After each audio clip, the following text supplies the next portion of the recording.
क्या हाल है दोस्तों। आज हम क्लास 10th के मैथ 2023 यानी कि जो 21 फरवरी को जो पेपर होगा मैथ का हाई स्कूल का, उसके सभी महत्वपूर्ण प्रश्न लेके आए हैं।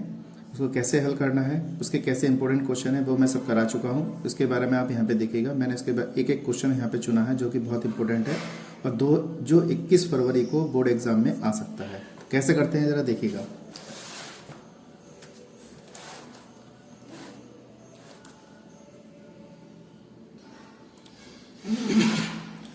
तो देखिए दोस्तों, ये मैंने लेसन फर्स्ट से जो इम्पोर्टेंट क्वेश्चन है वो सब लिए हैं यहाँ पर। तो इसमें जो इम्पोर्टेंट क्वेश्चन है जो बोर्ड एग्जाम में आए हैं वही प्रश्न चुने गए हैं, वही लिए गए हैं यहाँ पर। अब इसको आपको प्रैक्टिस करनी है। कैसे प्रैक्टिस करनी है वो आपको मैंने यहाँ पे करवा चुका हूँ, देख लिए कैसे करिएगा। तो कौन कौन से प्रश्न जो है जो कि बहुत इंपॉर्टेंट है, जैसे महत्तम समावर्तक एचसीएफ यूक्लिड विभाजन प्रमेय से ये क्वेश्चन पेपर में बहुत बार आया हुआ है। तो इसको आप करते रहिए, रिविजन करते रहिए, क्योंकि 21 तारीख में आपका पेपर है। तो उसको मैं जितना प्रैक्टिस कर लेंगे उतना अच्छा बढ़िया रहेगा। अभाज्य गुणनखंड के गुणनखंडों के गुणनफल के रूप में, देखिए ये भी बहुत इंपॉर्टेंट है, कई बार पेपर में पूछे गए हैं, इसको भी आप प्रैक्टिस कीजिएगा। महत्तम समावर्तक एचसीएफ और लघुत्तम समावर्तक एलसीएम, इसको हमें यहाँ पे ज्ञात करना है। तो कैसे करेंगे यहाँ पे, इसको देख लीजिएगा। तो जैसे 26 और 91 है, 510 ये है, तो ये सब पेपर में आए हुए सवाल हैं, इसको आप प्रैक्टिस कीजिए। इन चारों पांचों में से एक क्वेश्चन जरूर मिल जाएगा आपको। जैसे रूट 5 एक अपरिमेय संख्या है, रूट 2 एक परिमेय संख्या है, रूट 3 एक अपरिमेय संख्या है, रूट 7 एक अपरिमेय संख्या है। तो सबके करने का तरीका एक ही है। तो ये भी बहुत इंपॉर्टेंट क्वेश्चन है, तो इसको आप प्रैक्टिस करिएगा, जितना हो सके उतना प्रैक्टिस करिएगा। परिमेय संख्याओं को दशमलव प्रसार शांत या अशांत है, तो उनको देखिए, जो संख्या ऐसी जो शांत है तो उसको करना है। मैंने बताया था 2 की पावर m, यानी कि उसके हर में 2 की पावर m और 5 की पावर n वाले पद होंगे वो शांत होंगे। इनके अलावा कोई और पद आ जाएगा वो हमारा अशांत कहलाएगा। तो इसमें से आपको चेक करना है शांत है या अशांत है। तो इस टाइप के क्वेश्चन भी बोर्ड एग्जाम में कई बार पूछा गया है। लेसन नंबर 2 तो है नहीं, लेसन नंबर 3 है हमारा। लेसन नंबर 3 में कौन कौन सा क्वेश्चन है ये देख लीजिएगा। तो जैसे लेसन नंबर 3 में है, आफ्ताब अपने पुत्र से कहता है कि 7 वर्ष पूर्व मैं तुमसे 7 गुनी आयु का था, अब से 3 वर्ष बाद मैं तुमसे केवल 3 गुनी आयु का रह जाऊंगा। तो ये वाला प्रश्न पेपर में बहुत बार पूछा गया, इसको ध्यान से करिएगा। प्रतिस्थापन विधि से 3x - y बराबर 3, 9x - 3y बराबर 9 है, और ऐसे ये वाला क्वेश्चन दे रखा है। तो ये भी आपको प्रतिस्थापन विधि से करने हैं, ठीक है। अगला प्रश्न हमारा है, 5 वर्ष बाद जेकब की आयु उसके पुत्र की आयु से 3 गुनी हो जाएगी। 5 वर्ष पूर्व जेकब की आयु उसके पुत्र की आयु की 7 गुनी थी, उनकी वर्तमान आयु। बहुत अच्छा क्वेश्चन है, बोर्ड में कई बार पूछा गया है। इसी प्रकार से विलोपन विधि से वो क्वेश्चन रखे हैं मैंने जो बोर्ड एग्जाम में आए हुए हैं 2023, यानी कि इसमें बोर्ड एग्जाम में पूछे जा सकते हैं 21 फरवरी को, ठीक है। 5 वर्ष पूर्व नूरी की आयु सोनू की आयु की 3 गुनी थी, तो ये भी क्वेश्चन बोर्ड में कई बार पूछा गया है। तो इसको आप इसमें यहाँ पे करिएगा ध्यान से, ठीक है दोस्तों। अगला है, यदि हम अंश में 1 जोड़ दें और हर में 1 घटा दें तो भिन्न 1 में बदल जाती है। यदि हर में 1 जोड़ दें और यह 1/2 हो जाती है तो भिन्न बताइए। तो ये भी बहुत बोर्ड में आया हुआ सवाल है।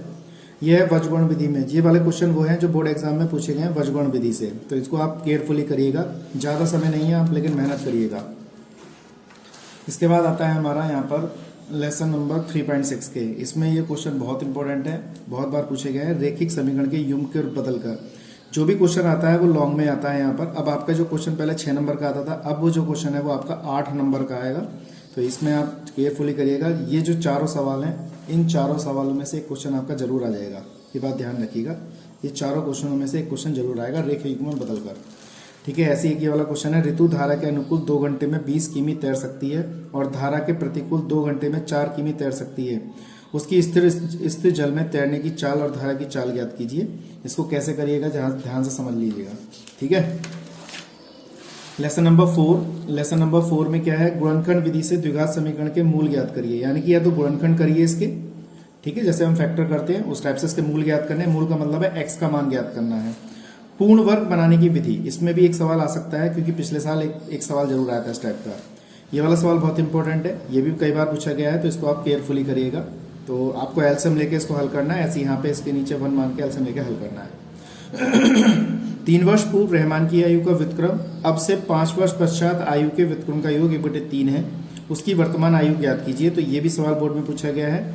2 संख्या के वर्गों का अंतर 180 है। बहुत इंपॉर्टेंट क्वेश्चन, बहुत ही वेरी इंपॉर्टेंट क्वेश्चन है। इसको बोर्ड एग्जाम में कई बार पूछा गया है, तो इसको आप केयरफुली करिएगा। एक रेलगाड़ी का एक समान चाल से 360 किमी की दूरी तय करती है। यदि यह चाल 5 किमी प्रति घंटा अधिक होती है तो यह उस यात्रा में 1 घंटा कम समय लेती है। रेलगाड़ी की चाल ज्ञात कीजिए। तो क्वेश्चन बहुत इंपॉर्टेंट है, आप इसको ध्यान से समझिएगा। ठीक है दोस्तों, लेसन नंबर 5 नहीं है, लेसन नंबर 6 आपका है। मैंने लेसन 22 लिए चुने हैं क्वेश्चन जो कि बोर्ड एग्जाम में पूछे गए हैं। तो लेसन नंबर 6 में है, चित्र में DE समांतर BC है, तो ये वाला क्वेश्चन है। तो इसमें आपकी थैल्सपर में यहाँ पे लग जाएगी, तो इसको आप केयरफुली करिएगा। इस टाइप के सवाल पेपर में जरूर आते हैं। ये वाला क्वेश्चन बहुत बार पूछा गया बोर्ड एग्जाम में, तो इसको आप ध्यान से करिएगा। ठीक है दोस्तों, अगला है ABCD एक समलंब चतुर्भुज है, तो हमें ये चीज सिद्ध करके दिखानी है। तो ये भी बोर्ड एग्जाम में पूछा गया है, तो इसको आप केयरफुली करिएगा, ध्यान से भी इसकी प्रैक्टिस कर लीजिएगा अच्छे तरीके से। ये वाला सवाल इस बार आ सकता है क्योंकि पिछले साल नहीं आया था, इस बार आने के चांस रहेंगे। जैसे हमारे पास ये 70 दिया है, ये 125 दिया है, तो हमें ये और ये कोण बताना है, तो ये आ सकता है। इसको आप ध्यान से कर लीजिएगा। 6.4 एक्सरसाइज देखिएगा। मान लीजिए कि इसके क्षेत्रफल 64 सेंटीमीटर और 121 सेंटीमीटर है। तो कह रहा है यदि EF बराबर इतना है और BC कह रहा है, तो इसको हमें ज्ञात करना है। तो क्षेत्रफल का फॉर्मूला यानी कि अनुपातिक नियम, त्रिभुज की अनुपातिक प्रमेय जो होती है उससे हम इसको सॉल्व कर सकते हैं। तो दी गई समीकरण में ABCD एक समकोण त्रिभुज है जिसके कोण A है, तो AC लंब है BD पर, तो इसको ये चीज हमें सिद्ध करना है। ये वाला क्वेश्चन कई बार पूछा गया, तो इसको इस टाइप के क्वेश्चन कई बार पूछे गए हैं, तो इसको आप करिएगा ध्यान से। अगला प्रश्न है, किसी समबाहु त्रिभुज ABC की भुजा BC पर बिंदु D पर इस प्रकार से स्थित है कि बिंदु BD का BC/3 है, तो सिद्ध करो ये वाला क्वेश्चन बहुत बार बोर्ड में पूछा गया, इसको भी आप करिएगा। अब देखिए लेसन नंबर 7 के क्वेश्चन है, A, B माइनस का A माइनस का B के बीच की दूरी, ये भी बोर्ड में पूछा गया है। और निर्धारित कीजिए कि ये बिंदु संरेख हैं, तो ये भी बोर्ड में पूछा गया है, इस बार आ सकता है। एक्स अक्ष पर वह बिंदु ज्ञात कीजिए जो बिंदु इतने इतने से समदूरस्थ है, समदूरस्थ की दूरी पे है, तो इसको हम ज्ञात कर सकते हैं। y का वह मान ज्ञात कीजिए जिसके लिए बिंदु इतने और इतने, मतलब P बिंदु पर इतने दे रखे हैं और Q बिंदु पे इतने के बीच की दूरी हमें 10 मात्रक है, तो हमें ज्ञात करने हैं। अगला सवाल हमारा है, यहाँ पर बिंदु इतने इतने को जोड़ने वाले रेखाखंड का इतना है, तो किस अनुपात में, यानी कि M1 अनुपात M2 यहाँ पे हमें ज्ञात करना है। तो इसको आप ध्यान से करिएगा। इस टाइप का सवाल भी बोर्ड में पूछा गया है, तो इसको इस बार भी यहाँ पे 2023 21 फरवरी को यहाँ पे आने के चांस रहेंगे। तो 7 -2 5,1 3 K में K का मान बताइए, तो त्रिभुज के क्षेत्रफल के फॉर्मूले से हम इसको ज्ञात कर सकते हैं। अब आते हैं ट्रिग्नोमेट्री पर, लेसन नंबर 8 है। ये वाला सवाल बहुत बार पूछा गया है, इसको आप केयरफुली करिएगा। sin 60 cos 30 plus sin 30 cos 60 है, तो इसको हम ज्ञात कर सकते हैं। ये सारे सवाल बोर्ड में पूछे गए हैं, इसको जरा ध्यान से देख लीजिएगा। ठीक है, ये सारे क्वेश्चन बोर्ड में आने हैं और मैं करा चुका हूँ, उसको देख लीजिएगा। तो जैसे ये वाला है, इस टाइप से आप कर सकते हैं। अगर इस टाइप का कोई क्वेश्चन आता है तो आंख बंद करके 1 लगा दीजिए, आंसर 1 आंसर आ जाएगा इसका। ठीक है, अगला देखिएगा। ये भी क्वेश्चन बहुत बार पूछा गया है। ये क्वेश्चन तो बहुत इंपॉर्टेंट है, ये वाले, ये 2-3 क्वेश्चन है, ये बहुत बार बोर्ड में पूछे गए हैं। आप इसको तो केयरफुली करिएगा क्योंकि बोर्ड में ज्यादा पूछे गए हैं, इसको करिएगा। ये वाला क्वेश्चन बोर्ड में आया हुआ है, 2023 में आने के चांस रहेंगे। ये वाला क्वेश्चन भी बोर्ड में है। सारे क्वेश्चन जितने भी मैंने यहाँ पे चुने हैं सब बोर्ड में आए हुए हैं। ठीक है, तो इसको आप प्रैक्टिस करते रहिएगा क्योंकि 21 तारीख में आपका पेपर है। और लेसन नंबर 11 में देखिएगा, ये वाला सवाल बहुत बार पूछा गया है। तो 7.6 सेंटीमीटर लंबा रेखाखंड खींचना है और इसकी 5:8 के अनुपात में से विभाजित करना है। तो ये भी बहुत अच्छा है और ये भी क्वेश्चन आया हुआ है और ये भी क्वेश्चन यहाँ पे आया हुआ है, तो इसको आप ध्यान से समझ लीजिएगा। लेसन 12 में 6 सेंटीमीटर त्रिज्या वाले रेखा एक वृत्त के एक त्रिज्याखंड का क्षेत्रफल ज्ञात कीजिए, जिसका ये त्रिज्याखंड का क्षेत्रफल पूछा है उसने। तो 60 डिग्री है। चक्र चतुर्थांश का क्षेत्रफल सूत्र जानते ही हैं कितना होता है, चतुर्थांश का क्षेत्रफल 4 πr² होता है, तो उसमें आप लगा के इसको हल कर सकते हैं। 15 सेंटीमीटर त्रिज्या वाले एक वृत्त की कोई जीवा केंद्र पर 60 डिग्री का कोण अंतरित करती है। संगत लघु और दीर्घ वृत्तखंड के क्षेत्रफल, यानी कि यहाँ पे संगत लघु और दीर्घ वृत्तखंड के क्षेत्रफल का मान ज्ञात करना है, जिसमें पाई का मान ये लगाना है और √3 का मान ये लगाना है। तो 2023 में 21 फरवरी 2023 को ये आ सकता है, तो इसको आप करिएगा। ये क्वेश्चन बहुत इंपॉर्टेंट है, 12.3 के हैं। ये वाला सवाल बोर्ड में पूछा गया है, इसको आप ध्यान से समझिएगा। दी गई आकृति का ये है, इसकी भुजा ये भुजा दे रखी है। तो कैसे करना है हमें इसकी आकृति, ये वाला छायांकित भाग का क्षेत्रफल निकालना है।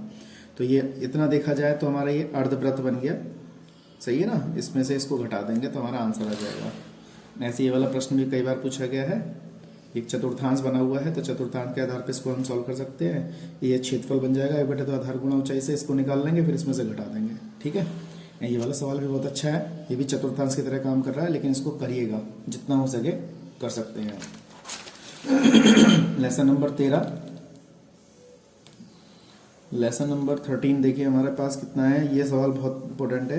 6, 8, 10 त्रिज्या वाले धातु के 3 ठोस गोले को पिघलाकर एक बड़ा गोला बनाया गया है, तो इस गोले की त्रिज्या पूछी गई। जो बड़ा गोला बनाएगा उसकी त्रिज्या पूछी गई है। ये देखिए 25 परिवारों में भोजन पदार्थ दैनिक व्यय की इतना दे रखा है, तो यहाँ पे ये दे रखा है, वो माध्य ज्ञात करा रहा है। माध्य का मतलब है समांतर माध्य ज्ञात करा रहा है, यानी कि प्रत्यक्ष विधि से हमें यहाँ पे समांतर माध्य ज्ञात करना है। ठीक है, प्रत्यक्ष विधि आप जानते होंगे, इसमें 4 कॉलम बनेंगे आपके, और सूत्र हमारा होता है x बार बराबर सिग्मा fx अपॉन कितना n। तो इसको आप केयरफुली करिएगा। ऐसे ये वाला सवाल है, माध्य के बारे में पूछा गया है। कहीं कहीं जैसे x दे रखा है, कहीं कहीं f ज्ञात कराता है, तो इस टाइप के सवाल बोर्ड में ज्यादा पूछे जाते हैं, इसको ध्यान से समझिएगा। यदि नीचे दिए गए बंटन का माध्य, यहाँ पे माध्य ये माध्यक है, माध्य नहीं है। माध्यक और माध्य में थोड़ा सा अंतर है। 28.5 दे रखा है, तो हमें ज्ञात करना है, तो इसकी टेबल हमारी ये वाली है, तो इसको हमें सॉल्व करना है। तो यही इतने इंपॉर्टेंट क्वेश्चन थे, मैं यहाँ तक लेके आया था। तो आप इसको अभी प्रैक्टिस करिएगा जितना हो सके, जितने